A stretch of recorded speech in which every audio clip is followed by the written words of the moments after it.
안녕하세요. 미소 사이클링 미소. 로켓팩토리의 박기영 코치입니다. 오늘은 젖산 역치에 대해서 알아보려고 합니다. FTP라는 개념을 가지고 FTP. 네, 뭐 얘기를 약자인가요? 해볼게요. 네, 펑셔널 스레시홀드 파워라고 해서 뭐라고요? 다시. 펑셔널 네, 스레시홀드 트레 파워. 네, 기능적 역치 파워라는 뜻인데 기능적 역치 파워가 네. 뭐죠? 생략적으로는 우리가 운동 강도가 점진적으로 이제 증가하게 되면 네. 젖산이 점점 쌓이는 속도가 점점 빨라지는데 피 젖산이 속에 뭐예요? 잠깐. 운동 강도가 증가하게 네. 되면 우리가 무산소 해당 과정이라는 에너지 대사 시스템을 거치게 되는데 네. 거기에서 나오는 부산물이라고 생각하시면 돼요. 부산물. 네. 고강도를 할 때 나오는 부산물. 부산물이지만 그걸 다시 에너지로도 환원할 수 있게 되고 오.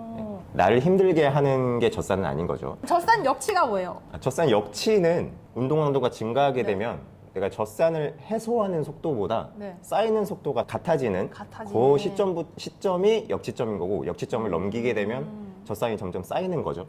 그래서 운동을 더 이상 긴 시간 지속을 할 수 없게 되는 그런 시점을 얘기를 합니다. 그럼 유산소 운동을 많이 한 사람들은 그게 좀 나중에 오는 거예요? 그렇죠. 오. 젖산 역치점이 지연된다고 표현을 하고 좀 더 높은 강도에서도 젖산이 쌓이지 않고 운동을 지속할 수 있게 되는 거죠. 그러면 이 개념이 왜 지금 나와야 되고 우리 트레이닝 하는데 왜 필요한지 대해서 얘기를 좀 해보자면 FTP라는 그 역치점을 기준으로 위와 아래 젖산이 쌓이는 그 영역과 네. 쌓이지 않고 지속할 수 있는 그 영역에 생략적으로 우리 몸이 느끼는 반응이나 적응하는 것들이 다르기 때문에 위와 아래를 별도로 나눠서 좀 훈련을 해줘야 된다. 아무렇게나 훈련을 하면 훈련 효과가 시간 대비 많이 떨어지게 된다라고 생각하시면 되는 거죠. 그래서 결국에는 이 젖산 역치 이게 훈련의 중심이 되는 거네요. 기준점. 그렇죠. 그래서 우리가 막 힘들게 막 20분 파워 테스트 하고 그런 거죠. 그렇죠. 그 이제 기준점을 잡아서 어떻게 구간별로 운동을 할 거냐라는 거를 이제 영역 훈련을 한다라고 표현을 하는데 그 영역 훈련에 대해서는 다음 시간에 한번 또 자세하게 다뤄보도록 하겠습니다. 또 할 얘기가 참 많죠. 네, 많죠. 그러면 젖산 역치라는 거를 어떻게 알아요? 전문 장비가 필요하긴 해요. 정확하게 측정을 하려면 나의 피를 뽑아서 뽑아요? 운동을 강도를 증가를 시키면서 네. 피를 뽑고 그 피 속에 있는 젖산의 농도를 좀 측정을 해서 그렇게 정확하게 측정을 하는 방법이 있는데 전문 장비가 있어야 되고 전문 인력이 있어야 되기 때문에 우리 쉽지 않잖아요. 그래서 보급되는 게 이제 심박계나 파워미터 같은 것을 활용해서 훈련을 할 수 있게 됩니다. 근데 사실 아까 얘기한 그 피 뽑는 거를 제가 사실 해봤어요. 좋은 기회가 있어가지고 실험실 같은 데 가가지고 막 산소 마스크 마스크 같은 거 딱 쓰고 계속 자전거를 타요. 이게 강도를 점점 올린 다음에 시간을 정확하게 타이밍을 재서 피를 뽑아요. 진짜 뽑아가지고 이거를 피를 이렇게 어디다가 이거 막 또 돌리더라고요. 그래서 거기서 나온 수치가 이제 점점 올라가는 걸 봤는데 되게 신기하더라고요. 그래서 일정 타이밍이 되니까 진짜 너무 힘들어지고 신기한 경험이었습니다. 네, 실험쥐가 된 느낌. 네. 뭐 파워미터라든지 심박계 같은 이런 것도 실험실에서 처음에 시작이 됐다가 지금은 이제 일반 대중들에게도 보급이 된 거죠. 선수들이나 동호인들이나 점점 잘 타게 된 게 약간 이런 장비 덕분에 더 잘 타게 된 것도 있겠죠? 그렇죠. 어느 정도 그 정확한 기준점을 잡을 수 있게 되고 그 기준점을 기준으로 지식들이 들어오고 점점 수준이 올라갈 수 있게 되는 역시 운동은 과학이다. 과학이다. 과학이다. 그러면 이걸 어떻게 설정을 해야 되냐? 네. 파워미터를 사용하시는 분들 같은 경우에는 널리 알려져 있죠. 파워 테스트 20분, 요즘은 또 램프 테스트도 램 테스트, 하고. 뭐 웹 테스트, 뭐 20분짜리 테스트, 뭐 그런 것들 여러 가지가 있을 거고 꼭 파워 테스트를 진행하지 않아도 요즘에는 이제 모델링 프로그램들을 좀 사용하는 방법도 있죠. 뭐 WK라든지 뭐 골든 시트, 인터, 라이트, 네, 그런 거 있죠. 그런 프로그램들 네. 그런 걸로도 뭐 내가 힘들게 파워 테스트를 하지 않아도 다른 영역의 피크, 다른 시간대의 피크, 예를 들어서 5분 내 최대 파워, 뭐 8분 최대 파워, 15분 최대 파워, 뭐 이런 것들을 가지고 어느 정도 수식을 통해서 추산해낼 수 있다.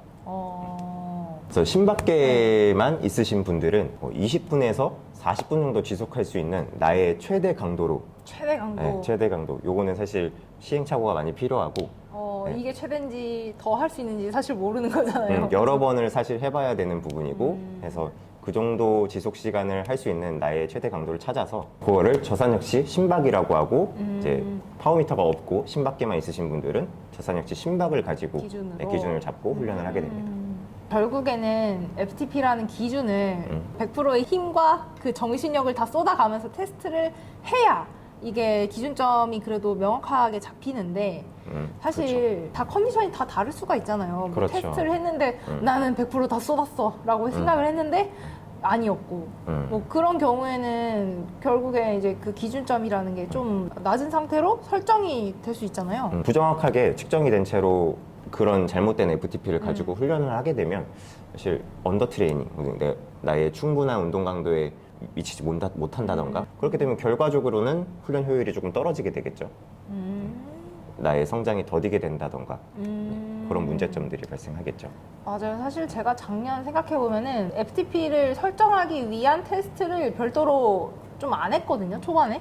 그래가지고 그 수준에서 막 이제 훈련을 하다가 뭐 팀라이딩 나가면은 막 줄줄 흐르고 나 분명히 난 100% 열심히 탔는데 나 왜 이렇게 흐르는 거지? 약간 그런 자괴감에 빠졌다가 제대로 된 기준점을 세우기 위해서 확실하게 한번 조져야 된다 해가지고 진짜 그때 빡 하고 나니까 정확한 또 기준점이 생기고 혼자 하게 되면은 되게 막 자기 합리화하고 그렇죠. 나 힘드니까 옆에서 누군가 이렇게 객관적인 사람이 딱 있으면은 쓴소리도 이제 막 맞아가면서 나의 FTP를 정확하게 좀 알려면 무엇이 나의 FTP 추정치나 실제 FTP를 추산하는 데 있어서 영향을 끼치는지 무엇을 가지고 해야 되는지 정확하게 알고 있어야 FTP도 맞아요. 정확하게 알 수 있는 거기 때문에 이걸 알고 있는 사람들의 도움을 조금 받으시면은 나의 훈련 기준점을 정확하게 잡을 수 있는 그런 도움이 될 것 같아요.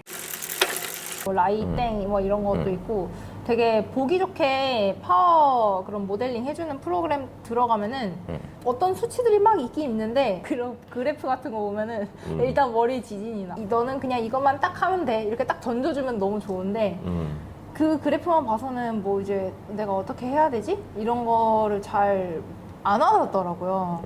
그래서 그런 거를 이제 잘 해주는 사람이 이제 코치님이랑 고댕댕인데 해외에서는 이런 거를 분석해주고 너 이렇게 해 라고 하는 서비스 그렇죠. 그런 게 좀 많더라고요, 해외에는. 네. 근데 우리나라에는 아직 없는 걸로 알고 있어요. 일부 사이클 학원 정도에서만 좀 해주는 걸로 알고 있고 운동에 쓸 수 있는 시간은 정말 한정적인데 이 시간을 가지고 정말 최대 효율로 운동을 해야 되잖아요. 그래서